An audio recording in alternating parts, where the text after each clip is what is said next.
අයිබෝන් ඔබ මේ එක්කලා ඉන්නේ එකෝපෑර් එඩියුකේෂන් සෙග්මන්ට් එකත් එක්ක.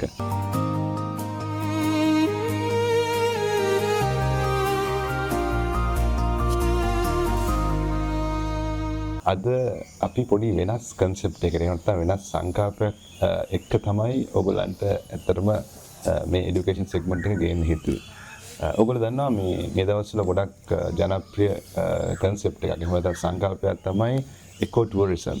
ශ්‍රී ලංකාව වගේ රටකට උනත් ඇත්තටම ඉකෝ ටුවරිසම් කන්සෙප්ට් එක දැන් ගොඩක් ජනප්‍රිය වෙගෙන එනවා සහ කලිනුත් ජනප්‍රිය වෙලා තිබුණා. ඒත් එක්කම තමයි ඉකෝ විලේජ් කියන කන්සෙප්ට් එක. ඉතින් මේ හැමදේමත් එක්ක අපි ඉකෝ ටුවරිසම් කියන්නේ මොකක්ද? ඉකෝ විලේජ් කන්සෙප්ට් කියන්නේ මොකක්ද? ඒ වගේම ඉකෝපෑර් ඉන්ජිනියරිං ආයතනය එහා සම්බන්ධ වෙලා වැඩ කරන්නේ මොන විදියටද කියන එක පොඩ්ඩක් අත්දැකීම බෙදා ගන්න තමයි අපි හිතුවේ.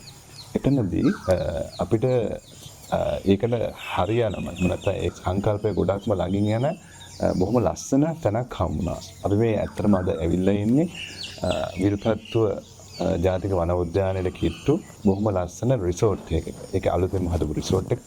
හැබැයි මෙතන කන්සෙප්ට් එක ගොඩක් වෙනස්. ඉතින් ඒහා සම්බන්ධව වැඩ කරනකොට අපිට බොහොම හිතවත් එහෙම නැත්නම් මගේ පාසල් මිතුරු සාරංග හම්බ වෙනවා. සාරංග තමයි මේ රිසෝට් එක ඇත්තටම කරගෙන යන්නේ. ඉතින් මේක ටිකක් වෙනස් ආකාරයේ රිසෝට් එකක්. සාරංග පැහැදිලි කරයි මේක මොන විදියටද ඩෙවලොප් කරලා තියෙන්නේ. මේ සංකල්පය මොන වගේද?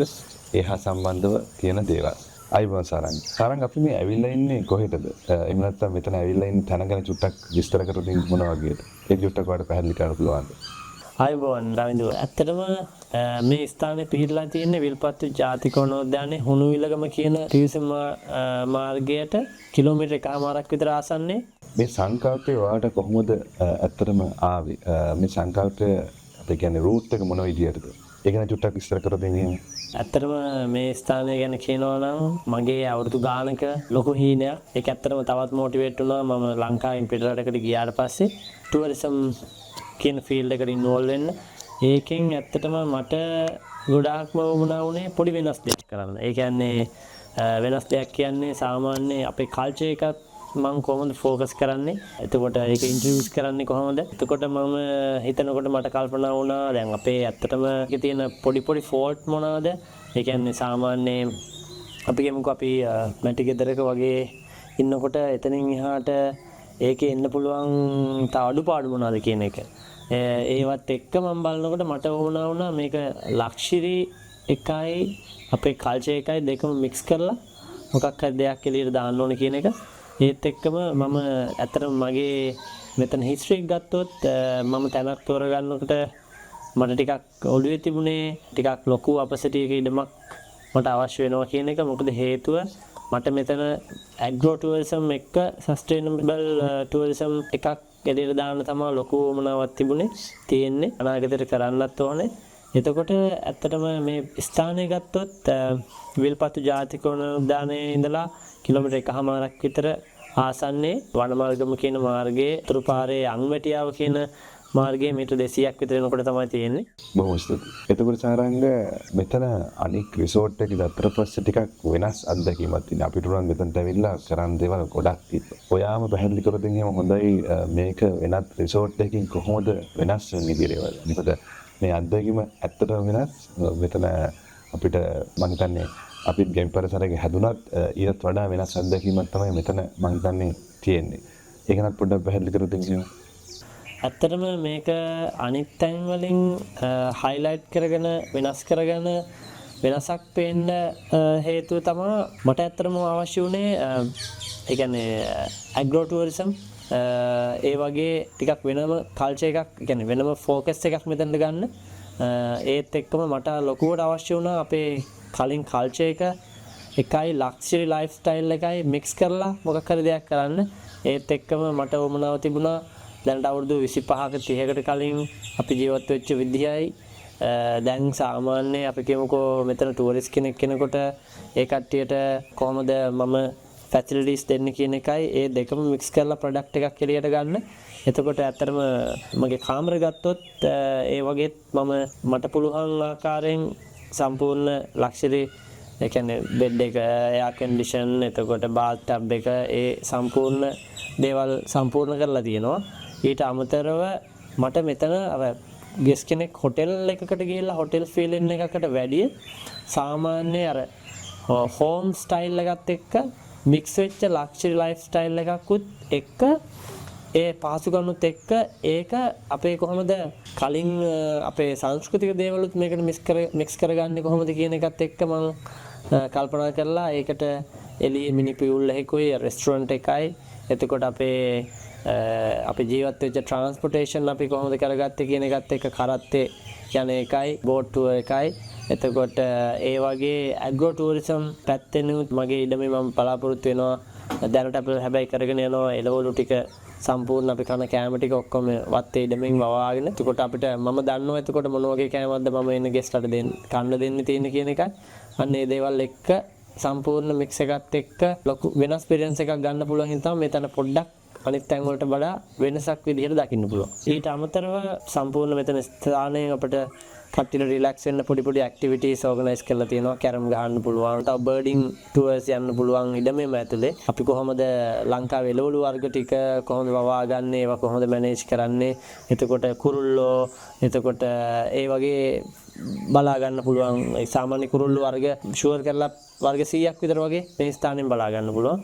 ඊට අමතරව ෆැසිලිටිස් ගත්තොත් එළියේ අපේ මිනි පූල් එකක් තියෙනවා. රෙස්ටොරන්ට් එක තියෙනවා.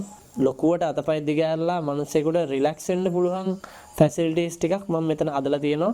ඇතුලේ ටීවී එකෙන් බලලා හෝම් ෆීලින් එකක් ගන්න පුළුවන් විදියට අර හෝම් ස්ටේ කියන එක තව ටිකක් ලක්ෂරි කරලා ඇඩ්වාන්ස් කරලා පුළුවන් විදිහට ඒ කියන්නේ ලොකු සැප පහසුවට මෙතන නැවතිලා අපේ කලින් තිබිච්ච එක්ස්පීරියන්ස් එක විඳගන්නේ කොහොමද කියන එක එළියට ගන්න පුළුවන් විදිහට තමයි මම මෙතන ඩෙවලොප් කරලා තියෙන්නේ. ඇත්තටම මගේ අනාගතයේ තියෙන මෙතන ප්ලෑන් එක තමයි ඒ කියන්නේ ටුවරිසම් කියන එක තව ටිකක් යම්කිසි දෙයක් ඇඩ් කරලා ඒ කියන්නේ ඇග්‍රෝ ටුවරිසම් කියන එක තමයි මගේ ලොකුම ආසාව.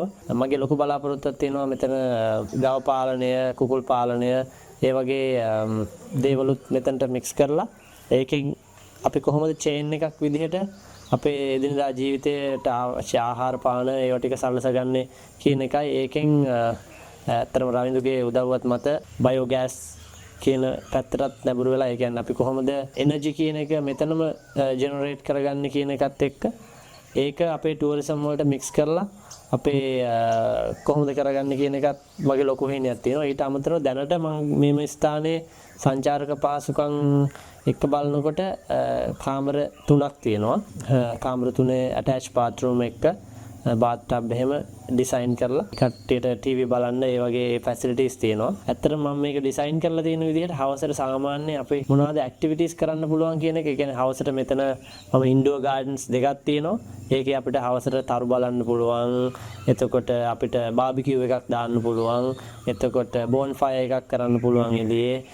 අර සාමාන්‍ය අපි කියමුකෝ අපි කොළඹ හරි ඒ වගේ ජනාකීර්ණ ප්‍රදේශයක හිර වෙච්ච මිනිස්සුෙකුට අර ඔළුව පොඩ්ඩක් නිදහස් කරගන්න, ටික රිලැක්ස් වෙන්න පුළුවන් ෆැසිලිටිස් මම ගොඩාක් මේකට ඇඩ් කරලා තියෙනවා. ඊට අමතරව මෙතනින් තව අඩියක් දෙකක් ඉස්සරහට තියලා এডুকেෂන් පැත්තත් එක්ක රිසර්ච් අපි කියමුකෝ එක්සැම්පල් එකක් ගත්තොත් යුනිවර්සිටි එකක ස්ටුඩන්ට් කෙනෙක් ලංකාවේ හෝ පිටරට වේවා මෙතනට ඇවිල්ලා ඇග්‍රෝ ටුවරිසම් නැත්නම් කල්චර් නැත්නම් ආකියොලොජිකල් ඒ පැත්ත මොකක් හරි රිසර්ච් එකක් වගේ කරනවා නම් නැත්නම් වයිල්ඩ් ලයිෆ් ගැන රිසර්ච් එකක් කරනවා නම් මෙතන නැවතිලා එතකොට මෙතන ඉඩමෙම වෙන අපේ process එක මොකක්ද එතකොට ඒ කට්ටියගේ ideas උත් අපිට ගන්න පුළුවන් එතකොට අපේ තියෙන experience එකත් දෙන්න පුළුවන් ඒ වගේ ඒ කියන්නේ advance දෙයක් අපි කියමුකෝ අපි කාමරයක් විකුණලා ඒකෙන් ආදායමක් අරගෙන එතනින් නවතිනවට එහා දෙයක් කරන්න තමයි මගේ අනාගතයේ ලොකු බලාපොරොත්තුවක් තියෙන්නේ. ඇත්තටම මම ආරාධනා කරනවා මේ ස්ථානෙට පැමිණෙන්න ඇවිල්ලා මොකද්ද මම කරන්න යන දේ කරන කියන එක සමහර වෙලාවට මගෙත් 100%ක්ම මේ දේ හරියටම කරලා නැති වෙති. එතකොට සමහරලාට ওই කට්ටියකින් මම හිතනවා මෙහෙම දෙයක් කරනවා නම් හොඳයි කියලා කියන අයිඩියා එකත් මට ගොඩක් වටිනවා. මොකද අපි හැමෝම 100%ක් සම්පූර්ණ මිනිස්සු නෙවෙයි. නමුත් ඒ වගේ දේවල් එක්ක සස්ටේනබල් ටුවරිසම් කියන එක, ඇග්‍රෝ ටුවරිසම් කියන එක, වයිල්ඩ් ලයිෆ් කියන එක ඔක්කොගෙම සංකලනයක් එක්ක මම මේ කරගෙන යන දේ කොහොමද එක්ස්පීරියන්ස් එක ගන්න කියන එක ඇවිල්ලා බලන්න. සතා සිව්පාව ගහකොළත් එක්ක අපි ජීවත් වෙනකොට ඒක ඒකයි තව අපේ කල්චර් එකේ කලින් අපේ මිනිස්සු අපේ ට්‍රාන්ස්පෝර්ටේෂන් ඒ වගේ දේවල් අපි කොහොමද කරේ කියන එක එක්ස්පීරියන්ස් එකක් ගන්න පොඩ්ඩක් රිලැක්ස් වෙන්න අපේ මයින්ඩ් එක පොඩ්ඩක් රිලැක්ස් කරගන්න. ඒ කියන්නේ කරත්තේ යන්න පුළුවන් මෙතනට ඇවිල්ලා අය බෝට්ටුවේ යන්න පුළුවන්, බර්ඩින් ටුවර්ස් යන්න පුළුවන්, සෆාරි යන්න පුළුවන්. එතකොට අපේ එළවලු වගා කරන්නේ කොහොමද? එතකොට ඔයාලට පුළුවන් එළවලු එහෙම කඩලා දීලා අපිට කිචන් එකට දීලා එතන කැම ටික හදලා දෙන්න. නැත්තම් ඔයාලට කැමති නම් ඔයාලට ඒකට ඉන්වෝල්ව් වෙලා ඔයාලත් එක්ක අපේ කිචන් එකේ කැම ටික හදන්න උනත් පුළුවන්. අන්න ඒ නිසා ඒ වගේ ලොකු එක්ස්පීරියන්ස් ටිකක් තියෙන නිසා අර කාමරයකට ගිහිල්ලා නැවතිලා සෆාරි එකක් ගිහිල්ලා නැවත ගෙදර යනවට වැඩිය ටිකක් වෙන එක්ස්පීරියන්ස් එකක් ගන්න අපේ අනාගතයට අපේ මේ සංස්කෘතිය කියන එක ඉස්සරහට අරන් යන්න මම ලොකු try එකක් දෙනවා ඒ වගේ දෙයක් කරන්න පුළුවන් නම් අන්න ඒ නිසා ඒ දේවල් එක්ස්පීරියන්ස් ගන්න මෙතනට ඇවිල්ලා එක්ස්පීරියන්ස් එක ගන්න කියන එක හැමෝටම ආරාධනා කරනවා. අපි දැන් පොඩ්ඩක් කතා කරමු බලන්න ඉකෝ ටුවරිසම් කන්සෙප්ට් එක කොහොමද මේ සානන්දගේ මේ ලස්සනම ඉඩම ඒ වගේ මේ නේචර් ගාඩන් එකට ගේන්නේ කොහොමද කියලා. ඉකෝ ටුවරිසම් එක ගැන කතා කරොත් ඒක ප්‍රින්සිපල්ස් හතරක් එහෙම නැත්නම් මූලික අධීර හතරකින් තමයි අපිට ඉන්වෝල්ව්මන්ට් එක එන්නේ. පළවෙනි කී ප්‍රින්සිපල් එක තමයි කන්සර්වේෂන් කියන එක. ඒකෙදි අපිට ප්‍රොටෙක්ට් කරන්න වයිල්ඩ් ලයිෆ් එක, ෆොරස්ට්, ඒ වගේම බයෝඩයිවර්සිටි එක ගැන හිතන්න වෙනවා. දෙවෙනි එක තමයි මේ තිරසාර. එහෙම නැත්නම් සස්ටේනබිලිටි කියන එක. එතනදී අපි අපේ තියෙන සම්පත් යූස් කරනවා අනාගතය. එහෙම නැත්නම් ෆියුචර් ජෙනරේෂන් එක වෙනුවෙන්. තුන්වෙනි එක තමයි කමියුනිටි ඉන්වෝල්ව්මන්ට් එක. කමියුනිටි ඉන්වෝල්ව්මන්ට් එකේදී අපි සපෝට් කරනවා ලෝකල් ජොබ්ස් වලට, ඒ වගේම බිස්නසස් වලට. හතරවෙනි එක තමයි এডুকেෂන් පාර්ට් එක. එතනදී අපි නේචර් එක ගැන ඉගෙන ගන්නවා, ඉකෝසිස්ටම්ස් කියන්නේ මොන වගේ දෙයක්ද කියලා ඉගෙන ගන්නවා. ඒ වගේම ගොඩක්ම වැදගත් විදිහට කල්චර් එක, එහෙම නැත්නම් සංස්කෘතිය කොහොමද ඉන්වෝල්ව් වෙන්නේ කියන එක ඉගෙන ගන්නවා. ඔය කන්සෙප්ට් හතරත් එක්ක තමයි අපි ඇත්තටම ඉකෝ ටුවරිසම් කන්සෙප්ට් එක සාරංගගේ ටුවරිස්ට් බේස් මේ විලායකේ ප්ලේස් කරේ. ඉතින් ඕගොල්ලන්ගේ ආයතනයකට අවශ්‍ය වෙනවා නම් ඉකෝ ටුවරිසම් කන්සෙප්ට් එක කොහොමද පාවිච්චි කරන්න පුළුවන්? සමහරට සාරංග නම් මෙතන ලොකු ඉඩමක් තියෙනවා. සමහරට ඕගොල්ලන්ට තියෙන පුළුවන් බොහොම පොඩි ඉඩ ප්‍රමාණයක්. නමුත් ඕගොල්ලන්ට අපේ යෝජනා අදහස් දෙන්න පුළුවන්. ඒ වගේම අපිට ගයිඩ් කරන්න පුළුවන්. කොහොමද මේ ඉකෝ ටුවරිසම් කන්සෙප්ට් එක ඕගොල්ලන්ගේ ආයතනයට වැදගත් වෙන්නේ සහ ඒකට අපිට යෝජනාවල් එහෙම නැත්නම් මූලික අධිදේ ප්‍රොපෝසල් එකක් උනත් දෙන්න පුළුවන්. මේ සාරංගත් එක්ක අපි වැඩ කරන් ඉතින් ඉන්නවා ඉදිරි අවුරුද්ද කාලය තුල. ඉතින් අවුරුද්ද කාලය තුලදී අපි මෙතන හොඳ ඩෙවලොප්මන්ට් එකක් මොන වගේද කරන්න පුළුවන් කියන එක ඉස්සරහට බලමු. ඉතින් මේ අපේ කන්සෙප්ට් එකත් එක්ක මේ এডুকেෂන් සෙග්මන්ට් එකකින් මම හිතන්නේ ඔයගොල්ලන්ට ඉගෙන ගන්න පුළුවන් දේවල් කීපයකට එක්කම විශේෂයෙන් මේ සාරංගගේ ප්ලේස් එකට ඇවිල්ලා මහගෙදරට ඇවිල්ලා ඇත්තටම ඕගොල්ලන්ට වෙනස්ම ආකාරයේ අත්දැකීමක් විඳ ගන්න මම හැමෝටම ආරාධනා කරනවා. එහෙමනම් නැවතත් ඉකෝපෙල් এডুকেෂන් සෙග්මන්ට් එකක වෙනම එපිසෝඩ් එකකින් හමු වෙනකන් ඔබට සුබ දවසක්. ආයුබෝවන්.